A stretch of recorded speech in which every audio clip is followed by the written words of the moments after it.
Future Sense is a podcast edited from the radio show of the same name, broadcast on Bay FM in Byron Bay, Australia at bayfm.org.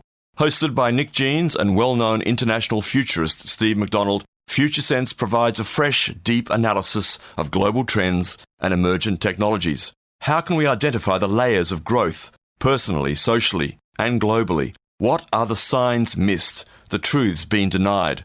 Science, history, politics, psychology, ancient civilizations, alien contact, the new psychedelic revolution, cryptocurrency and other disruptive and distributed technologies, and much more. This is Future Sense. So there are many changes we can point to, and of course, anything we say, as Steve said a couple of times, we do generalise here, and we take that on board because it is such a complex thing to address any of these topics. But without dismissing or certainly minimising some of the real problems that exist, because of course they do, and many people go, but what about this, what about that? And yes, of course, we are in a transition. As Steve is saying, it's complex, it's difficult to negotiate. But from the same site that Steve referred to before, humanprogress.org, a little piece from that, just at the beginning, that says here, the story of humanity over the course of the last 2 centuries is nothing short of remarkable. As late as 1870, life expectancy in Europe and the world was 36 and 30 years respectively. Today it is 81 and 72 years respectively. In 1820, 90% of the population of humanity lived in extreme poverty. Today, less than 10% does. In 1800, 88% of the world's population was illiterate. Today, 13% of the world's population is illiterate. In 1800, 43% of children died before their 5th birthday. Today, less than 4% do. In 1816, 0.87% of the world's population lived in a democracy. In 2015, 56% did. And there are further statistics, of course. But, to look at that in perspective and go, well, actually, we really have advanced on one level, and reiterate that on one level, because of course many other issues and problems have been created too in the solving of these problems, and that's what we're facing now, this change into a new paradigm in order to deal with those new and emerging problems. Yeah, the overall trajectory though is towards a safer and better world in many different respects. And that's a great site to humanprogress.org. If you're ever feeling depressed by listening to the news, then stop listening to the news and go and have a look at this and see what's really happening around the place. Indeed. Some other milestones, just talking generally now about how these new paradigms are showing up in the world. I'm looking at the singularityhub.com website now, a story from December, which is looking at some of the more optimistic things that are happening in the world. I mean, one paragraph or one section of the article here is about us being on track to become an interplanetary species. Yes. So one of the key characteristics of the emergence of more complex value sets is the expansion of our perspective. So the world that we live within becomes larger, and we start thinking bigger, and here we are once again thinking about the things off the planet. And we went through an early stage of this back in the 60s. So in that time when there was so much revolution and this big wave of new values that came through in the 60s that resulted in many of the things that are happening now, because we're seeing another wave, except it's a bigger wave, and this one's going to splash all over us, I think. But back in the 60s, it's a great example of early stage change that's very, very similar to what's happening in the world right now. We had social revolutions, we had this call for everybody to love everyone else, and social freedoms, and there was a emergence of psychedelic use, and of course we left the planet to go to the moon. So there's an example back there from our perspective of becoming larger and our interest in things off the planet, and so that's happening again. This time with efforts of organisations like SpaceX, for example, which launched 21 satellites last year in 2018, which is amazing. 21 successful rocket launches. Yes. Yes. Launches, yes, not satellites. Yeah, they're experimenting, aren't they? But they've in the first group of those tiny little cube satellites, haven't they up there yet? Yeah, I think they just launched a big bunch of them in the last month or so, and it was such a big cluster of microsatellites that you could see it at night time shining in the sky. I heard.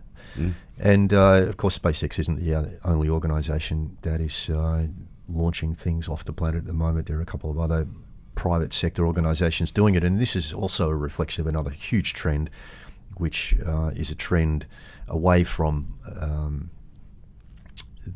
centralised government control of these sorts of things. So back in the 60s, it was the government that was doing this, but now we're seeing the private sector getting more involved, and so there's a big shift back to the private sector, which is also part of this decentralisation thing. So whereas in the past governments have always been in control of these things, it's been very centralised. Now anybody who's got the money basically can do it, and are doing it, and they're starting to exceed the efforts of government. And of course, our natural instinct, many of us who are, have already perhaps moved into the newer paradigm, to the green layer paradigm, would be somewhat suspicious about private enterprise moving into these spaces. But perhaps that's also not a complex enough appreciation of what's actually happening there, because neither government nor private enterprise themselves have the solutions.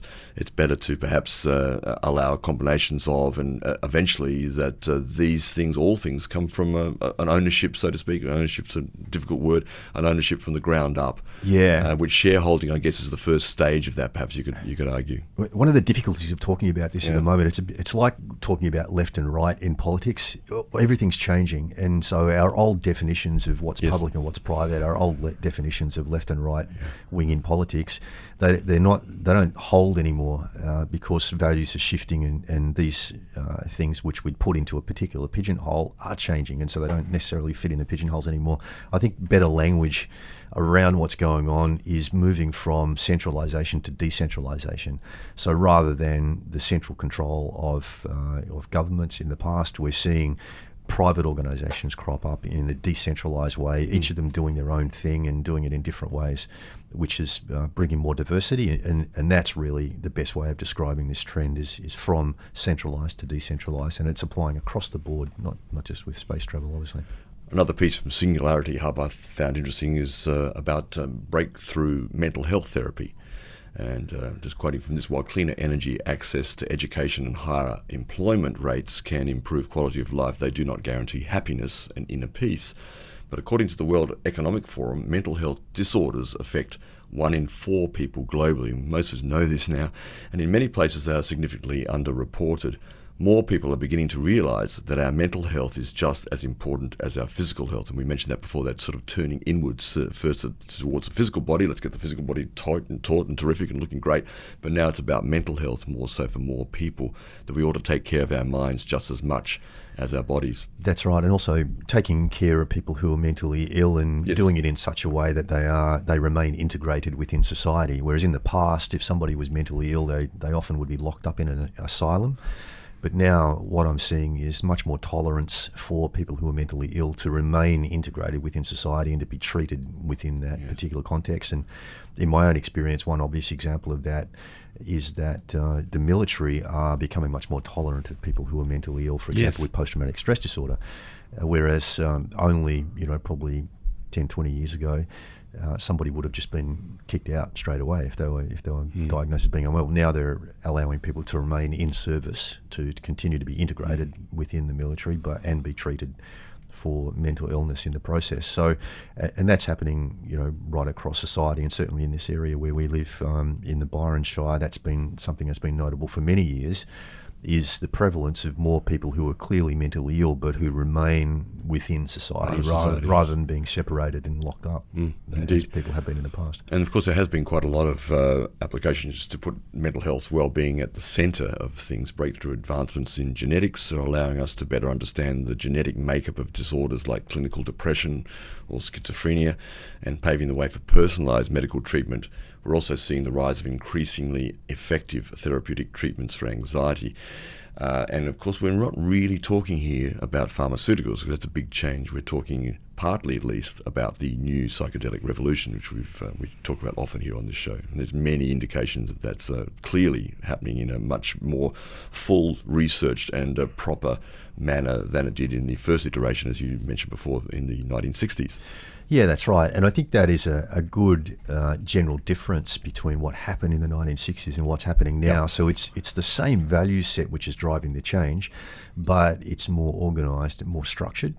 And part of the reason is that in the 60s there was no internet, and so there was no scaffolding, communication scaffolding to hold up the efforts of people who were trying to drive change back then. Yeah. Now we've got this scaffolding. It is by definition more organised. It has a scaffold there. Yeah. And so all of the efforts to bring change, whether it be in health or whatever aspect of living, each of them is more organised. They're being underpinned by research which is more widely accepted. I mean, there was a lot of research that happened back in the 60s in the psychedelic world, but it basically all got squashed down because of the prohibition drive. Richard Nixon, didn't like the... he was certainly one of the characters involved, wasn't he? He was one of the characters involved.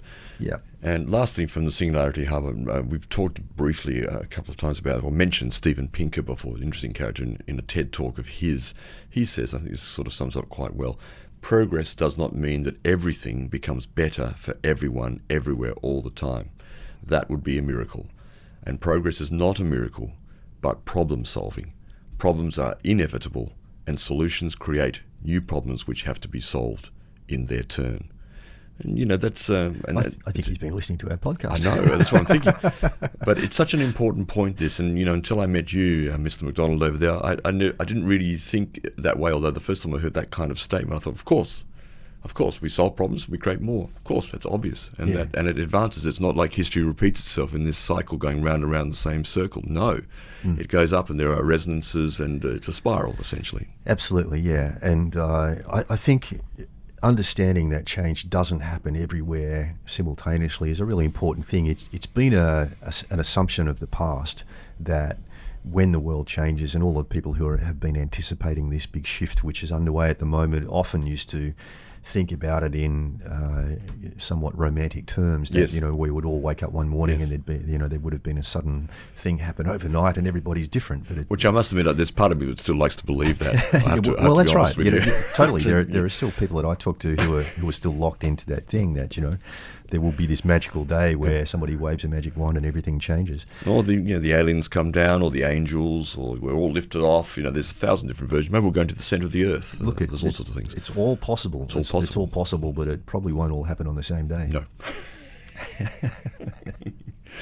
And these things are fractal patterns too. So you can look at what's happening in your own neighbourhood, in your own street or country lane, wherever you might live, and how one neighbour does something differently one day, and then that slowly spreads, and this is how change happens. Yeah. It's a natural organic process.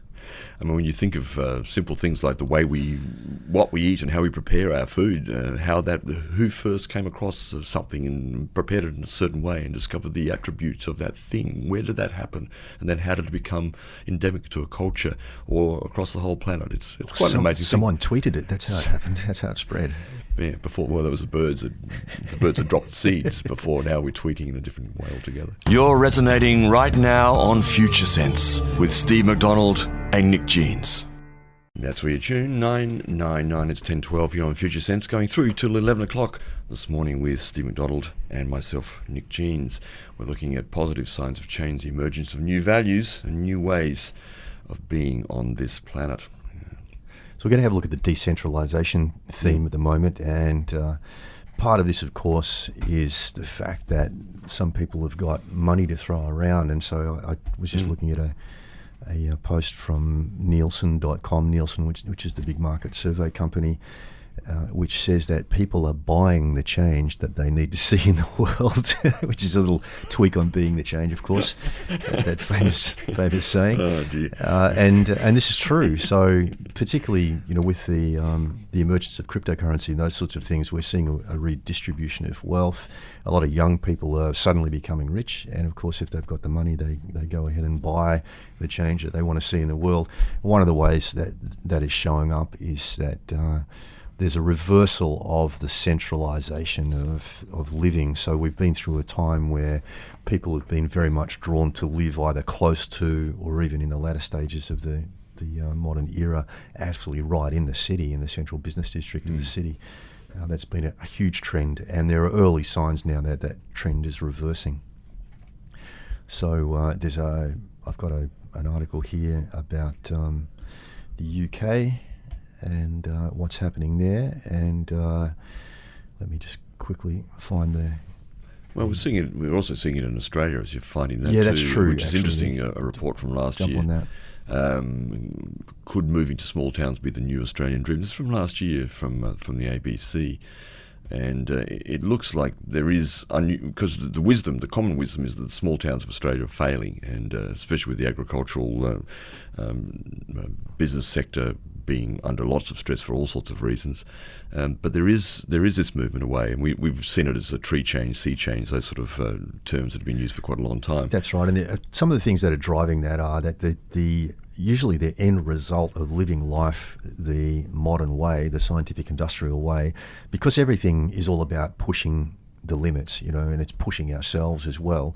Typically, for many people, this ends in burnout, and so they end up sort of ejecting from the corporate lifestyle, for example, because they've just worked too hard and they realise that life just isn't fun anymore and it's not worth the effort. And so it does result in this sea change and tree change trend, as you've been saying. Yeah, and of course a lot of that is helped by technology, as we've been talking about, because you can, and there are many people, particularly in this region of the Northern Rivers, no doubt, who are essentially working from here into the cities and possibly into the world, anywhere in the world, via technology, and that allows people to, in these remote working arrangements, to lead a more cohesive, so to speak, congruent lifestyle with their desires and needs, rather than being dictated by the job that they happen to be in at the time. I guess we fall into that category, are we? Yes. I don't know what you're talking about. Yeah. Exactly. What job? No, I'm not insinuating that you actually work, Nick. No, that's all right. Can't have that. Don't panic. So, yes, back to the trend. Yeah. In the US, I found an article. I just had a quick look around on the internet and found a few articles from the last few months talking about this. So there's a article here that says rural America rising, why professionals are moving to the countryside. Yes. And it's essentially driven by this desire for a better quality of life, and looking for a more peaceful life. All of those themes that we said before, which run through this shift to layer 6 values, are really applying here. It's a broad spectrum of things, but the result is that people in the cities have got money. Because the countryside has been drained during this most recent era. People have been moving away from the country and into the cities, chasing work and opportunities. And so what's happened is that people have started to look back out into the country and say, hey, all the houses are actually really cheap out in the country, and there's no traffic, and we can walk to the shop, and there's a whole lot of advantages that people are seeing, and so it's just starting to show up in the stats as well. I mean, it's, at the same time, for many people, they would go, yeah, but because the conventional wisdom, what you'll hear often is the re-centralisation of cities, and we're talking about high rises, we're talking about a more sort of smaller living spaces, certainly in cities around Asia. That's clearly true. And yet there is this other movement. I think this is almost like this sort of washing out of the city, something else. And perhaps people have been living there for a long time who are now having to change as they're evolving into a new paradigm of themselves, that well-being becomes that essential to them and more important than the centralisation and being close to culture and the things that they normally would be familiar with and need in their lives, and making a choice for, as you're saying, for more peace, for more nature, for more community in these ways, which is exactly what we're talking about, that sort of movement towards a network-centric paradigm. Yeah, and you can, because of the technology, you can have the network-centric living, and you don't actually need to be, living next door to somebody to be networking with them, obviously. And it also reflects this general redirection of our attention from the outside world to our inner world, and that particularly that desire for inner peace. And so we want peaceful life conditions to match that. There's an article here from the UK which says research by Hamptons International shows that almost 94,500 people made the move out of cities to the countryside over the past 12 months. And this is a recent article from late 2017. On a different, any more on the movement out of... Yeah, it just says it says up to 30% of the leavers are in the 20 to 29 age group. Yeah. So that's something that you may not have guessed. And then it goes to list a few of the different places where the population's been shifting around, but this is in the UK. Yeah. One of the things that we've been looking at too, which I found rather unusual and probably again counterintuitive in the way we use that word, and it comes from a piece in a Boston paper, or Boston CBS television by the look of it, and it's about kids, our children, being more patient than 50 years ago. And probably most of you are going like, really? And I certainly did at first, but the statistics do sort of hold this up, and I'll read this paragraph or two here. If you think today's kids are less patient than years past, you may be wrong. A study from the American Psychological Association finds that today's preschoolers may have better impulse control than 50 years ago. That's hard to believe, since we seem to live in an era of instant gratification. Back in the 1960s, researchers at Stanford conducted the first so-called marshmallow test. It's a very famous psychological test, the marshmallow test. You may have heard of it. They took kids ages 3 to 5 and offered them one treat, like a marshmallow or a cookie, but said that they could get 2 if they simply waited. And then they left the room to see how long it took the kids to eat the treat. Kids who did the same study in the early 2000s waited on average 2 minutes longer than those from the 1960s, and 1 minute longer than those in the 1980s, suggesting the kids are getting more patient. Why? Well, some theories include that kids' IQ scores have been rising. There is now more of a focus on early education, which reinforces self-control. Parenting strategies have changed, and modern screen technology may improve cognitive skills and contribute to delayed gratification. Some contestable ideas there, or are they? Well, they're certainly controversial ideas, Controversial I think, because ideas. that does seem to run in the opposite direction of what the general discussion has been of late, doesn't it? Yep. But it's interesting to see that kind of research coming out. I think it's fair to say that because life conditions are becoming more complex, and in large part because of the technology, then that will be having an effect on kids. And while it's, I think it's probably forever since hunter-gatherer days, parents have been worried about their kids not doing the same things that they did. If the kids are doing something different, it's a concern. Yeah. And many parents, of course, have been very worried about screen time exposure for kids with their face buried in devices and those sorts of things, and not getting out and running around on the grass bare feet. But of course, there are always ups and downs to all of these things, and one of the advantages of the screen time may be just this. It may be that they're becoming more patient. And again, like so many of these issues, for me, I've been using recently the word transition a lot, because it feels to me like many of these things are transition spaces that we're entering. For example, when we're talking about that counterintuitive element of that piece I just read there, and then the wisdom, particularly in areas like this, of what the kids should be off the screen, they should be out playing, just like we used to when kids, they get their, as you mentioned, get their bare feet on the ground, actually feel the energy of the earth coming up, and all those things are very good. But perhaps it's also true that something about technology is bringing some kind of positive reinforcement about these things to people too, young people too, because they're seeing, for example, landscapes from all around the world, animals from everywhere. They're seeing amazing ways of using those elements of nature in video, in film, in various other forms. So perhaps there's a whole kind of new and expanding appreciation of nature that can, if it hasn't already, can emerge in younger people, that is engaged because their own consciousness, their own intelligence, their own way is expanding, even though some of those elements contributing to that could be seen as, so to speak, negative. Yeah, because we are in this transition time, one of the tricky things has been that the technology that we're using right now was mostly designed out of the scientific industrial mindset. So even though it's connecting us together electronically, it's kind of missing that deep personal connection that people are being driven by now, people who are feeling this emergence into the next way of being human. And so I can see that technology probably in the next 10 years is going to shift, and it's going to drive us back to more engagement with the real world. And we're seeing this through things like augmented reality, which is taking the technology off the screen and putting it in the outside world, even though we need to view it through some sort of a device. It's a sign of a redirection to engagement once again with the real world and with real people. And I'm sure that I'm pretty confident that our technology is going to lead us back in that direction.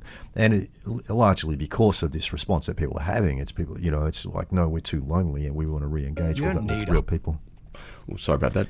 I hate these videos that just start up automatically on websites. The damn internet. Damn internet. And on a similar thing to that, one of these which we really loved this week that we came across, which actually is from a telling that it does. It comes from businessinsider.com.au here in Australia. And it's entitled "Trippy Photos Show How Beautiful Water Can Look When It Is Blasted with Sound." You've got to have a look at this, folks, and we'll post these on our Future Sense Twitter feed and other places for you to check out, so you don't have to rely on remembering all this sort of stuff. But there's a chap who was a pharmaceutical biochemist, or he is, Lyndon Gledhill, in Philadelphia, who retreats to his basement lab, and there he builds custom gear so that he can record the beautiful, complex, and sometimes very weird intersection of science, art, and nature. And it's a whole way that he does this, which I won't go into, quite amazing. And the images that he brings forth from cymatics, which is the science of vibrating, using sound to vibrate something like, you might have seen a cymatic plate, which used to be the original, was a steel plate. You put sand on that plate, you get a tone, you vibrate the plate, and it will form some amazing mandala. Well, you can do this with water, you can do it with many other substances too, and this man has done these incredible things and taken photos. But the interesting part about this is they are now being used, for example, in fashion, on clothing and high fashion, and also in video clips and so forth. So he's actually made a bit of a living out of these amazing designs. But the thing that's interesting to me is how many people in the world now who have not come across these kind of natural designs are seeing these things for the first time, even if they're just on some sort of high fashion in a show somewhere in the world. So they're entering the zeitgeist, they're entering consciousness, and this is very important because this is a natural thing coming through technology. Absolutely, and of course it's all sacred geometry, isn't it? In the cymatic patterns, it's all sacred geometry, indeed, which has interesting effects on our consciousness. For all of you out there, strangers in a strange land, you're grokking Future Sense here on Bay FM. Yes, it's 10:36 here on Future Sense. The last half hour coming up to pregnancy, birth, and beyond at the hour of 11 o'clock, and a couple of retro tracks there, love them. Peter Gabriel, of course, Games Without Frontiers, and before that, Crosby, Stills, Nash & Young and Carry On, also great song, fantastic harmonies, always live forever. Thanks for your texts. One we'll mention here. Thanks for that, good fun. It says, loving the Hallelujah celebration of today's sermon from brothers Steve and Nick. Praise be to you and all love. And all love back to you, David. Thank you. That's right. Blessings to you. Yeah. Fantastic stuff. So something else that's happening, which is a very positive sign of change, is that shareholder activism is on the rise. And that's a headline from a Forbes article from December just gone. And it's talking about, not just mum and dad shareholders here, but they're talking about some big institutional investment funds which are managing an awful lot of money. They quote one here called BlackRock, which has more than $6 billion in assets under management. And then next in line is the Vanguard Group with $5 billion of funds under management there. So these big institutional funds are demanding of companies that they change their ways. And of course, this is very much tied into the general emerging trend of the desire for sustainability and fair trade and all those sorts of things. I know Nick mentioned some sustainability stats earlier on in another report from Nielsen, the marketing company. They're saying that by 2021 they expect sustainably minded US shoppers, so these figures are just for the USA, to spend up to $150 billion on sustainable consumer packaged goods. That's an awful lot of money. Yeah. And that represents an increase of between $14 billion and up to $22 billion between now and then, which is only a short space in time. This is a rapidly emerging sector of the market, so much so that all of the big businesses are actually taking notice, and so this is creating real change. And because the economic system has been a key driver of the old paradigm, in this transition period, it's still a very, very powerful driver, and perhaps the most powerful driver of change. So where organisations see that, okay, there's more money to be made if we cater for this particular market, that's where some very effective and very fast change is happening. Some of the other headlines from the Nielsen report, they're saying that the growth in products is related to people demanding fair trade, demanding ethical practices by businesses, demanding fair wages, those sorts of things. And some of the key issues and market segments that they're seeing growing at the moment. There's been a massive growth in demand for vegan products, up 105%. Same for cruelty-free products, and same for products that come from companies that are known to have good ethical standards within their organisations. People are asking for more recyclable materials, they're asking for more plant-based materials, and asking for products that don't involve any animal cruelty in their testing. And of course, along the way, you'll get what's known as greenwash, as these kind of trends are also taken up and appropriated, so to speak, and adopted by companies still running under sort of the previous paradigm.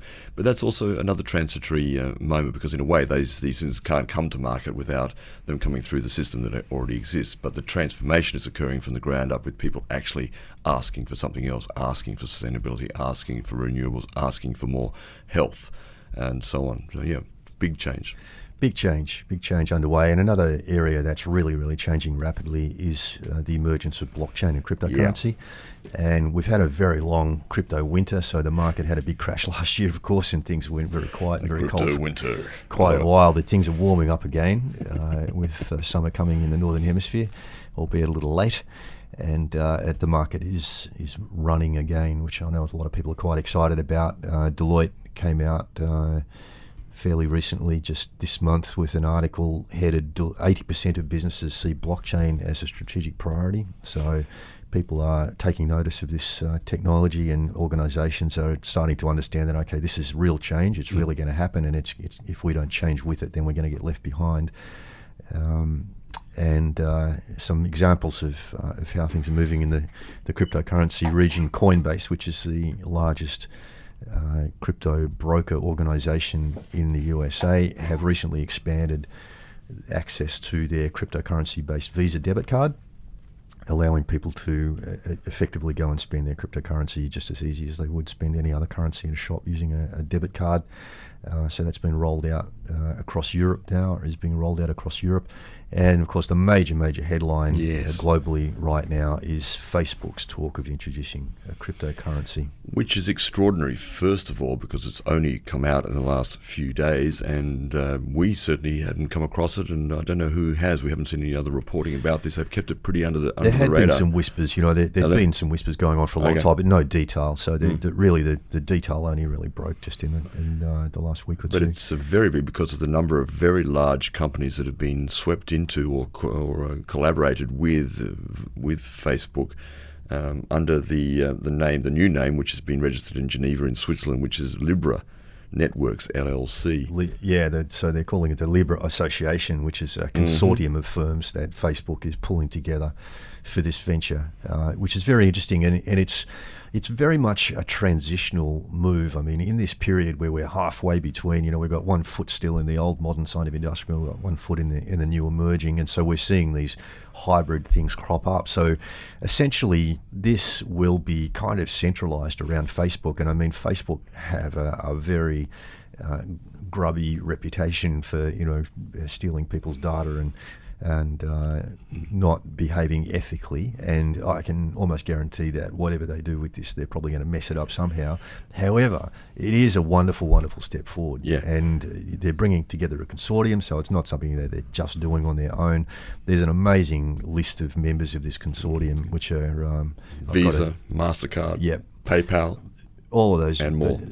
Stripe, another big payment-oriented company, some investment companies. You might not know some of these names, but there's some very big names in investment. Andreessen Horowitz. I love the name of this organisation, called the Creative Destruction Lab, which clearly has some disruptive intentions, according to their name there. Thrive Capital, Ribbit Capital, Union Square Ventures are all part of this consortium with Facebook. In the blockchain arena, Coinbase, Xapo, Anchorage, Bison Trails. In the social media world, as well as Facebook, there's also Calibra are involved. Vodafone, the telephone company, and another telecommunications company, Iliad, are signing up to this. E-commerce, you've got Farfetch, eBay, Mercado Libre. In the non-profit world, so they've got a few non-profit organisations as part of this consortium. Women's World Banking, Kiva and Mercy Corps, Uber and Lyft, the rideshare companies are involved, Spotify from the music world, from the travel world, Booking Holdings. So a very, very interesting collection of different organisations that are coming together to join in this venture. And when this cryptocurrency is launched, and I might also mention too that as far as I'm aware, there is a white paper coming. So for those of you who don't sort of follow the crypto world, usually before a crypto token is issued, then an organisation will put out a white paper just explaining their strategy and how they hope the cryptocurrency will be used and how they'll organise the technology, and that should be coming pretty soon. But I understand that, amongst other things, this cryptocurrency obviously will be for use on the Facebook platform, but also people will be able to send it through WhatsApp. Yeah. It's interesting, though, I note in the same article that the company Facebook originally had ambitions to get Wall Street involved, but found a lack of interest among institutional giants like Goldman Sachs and JP Morgan. That might be a good thing. Yeah, it is interesting.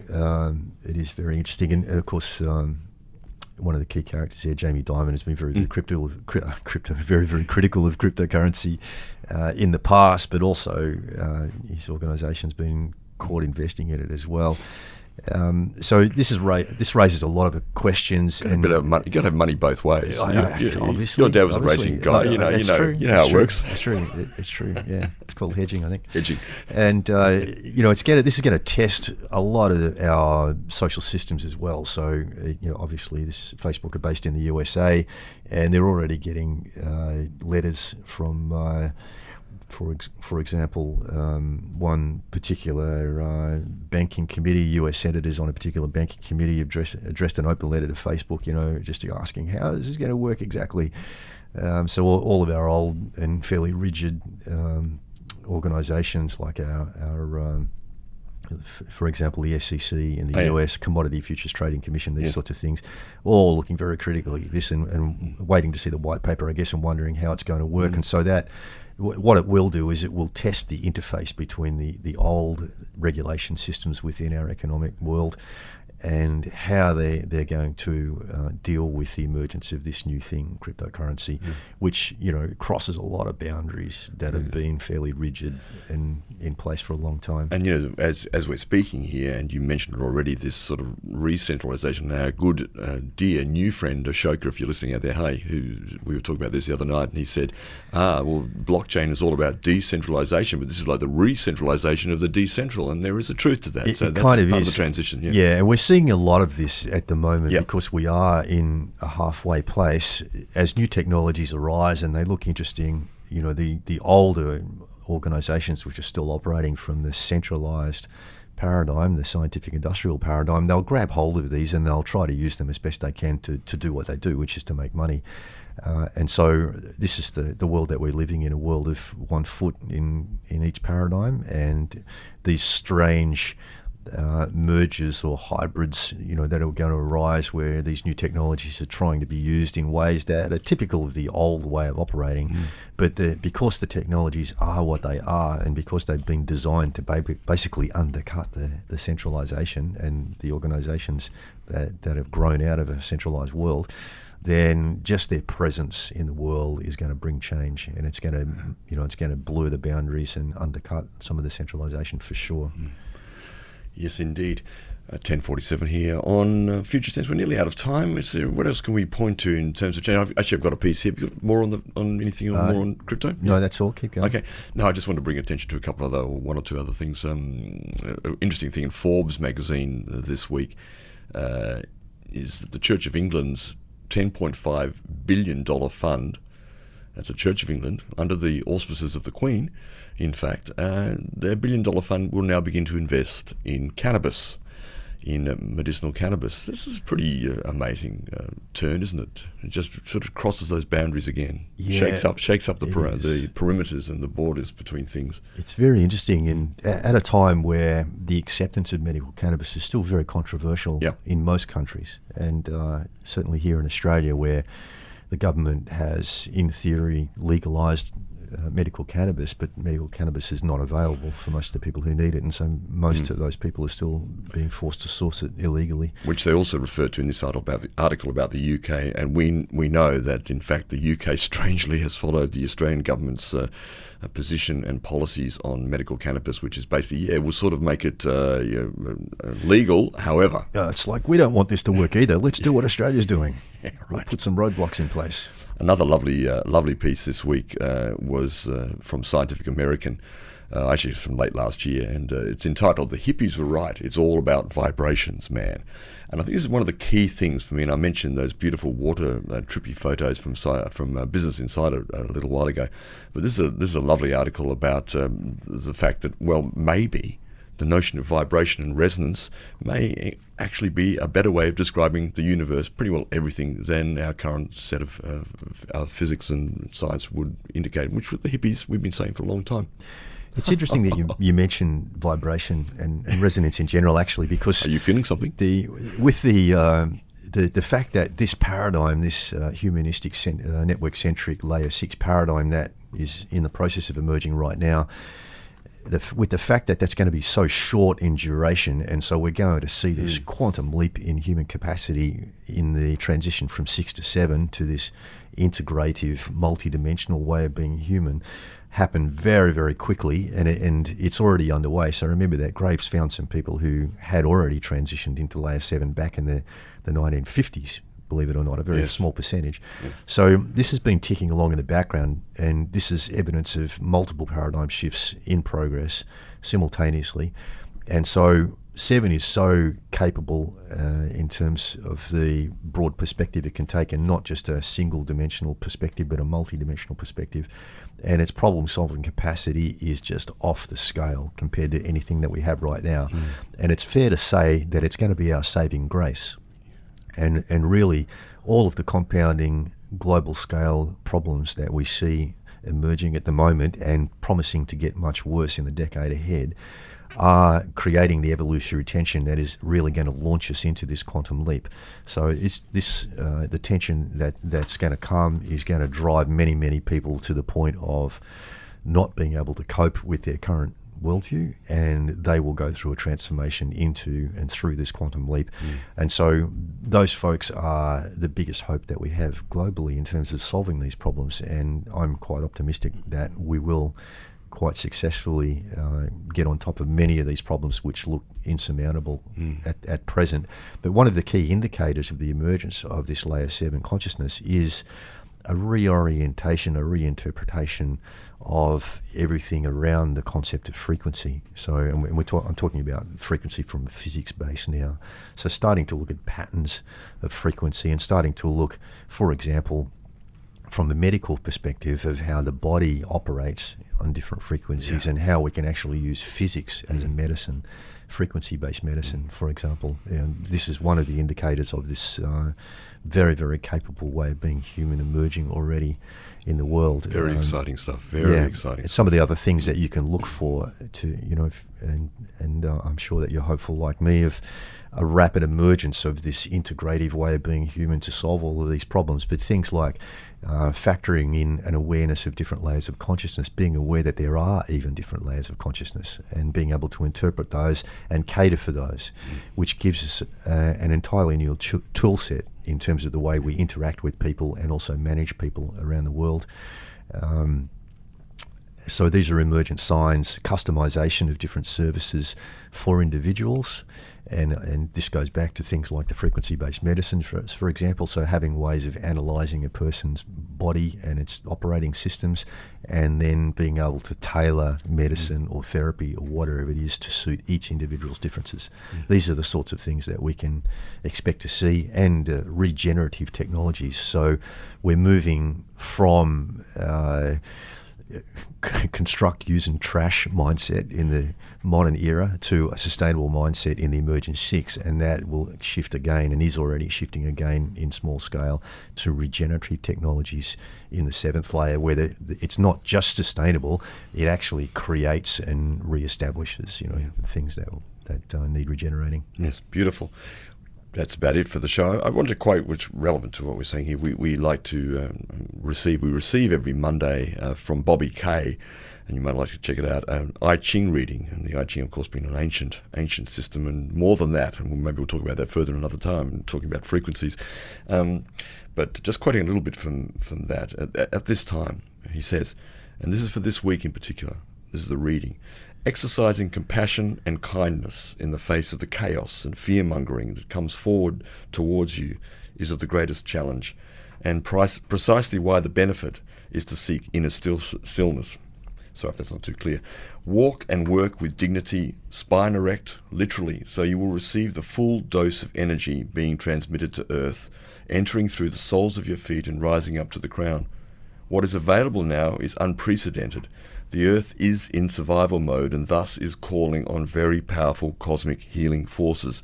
This light is coming at warp speed and denotes the dynamics of rapid change on earth. Now that's taking it out a bit far, but we like to go out a little bit far occasionally. It's always good to stretch the envelope. Stretch the envelope, Indeed. Well, that's about it for it. Anything else we can add? I think we've got to go. I think we just have a wonderful week, folks, and we'll be back next week. Stay positive. Beautiful. That's it for us here at Future Sense, Nick and Steve. And as we've said before, you can check out the edited podcasts at futuresense.it. That's the website. And also on our Twitter feed at Future Sense Show. You can find links to all the articles that we have talked about today and on other shows. Or a good selection at least. Thanks for joining us. Coming up, pregnancy, birth and beyond.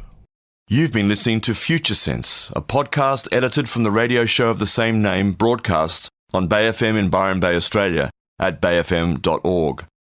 Future Sense is available on iTunes and SoundCloud. The future is here now. It's just not evenly distributed.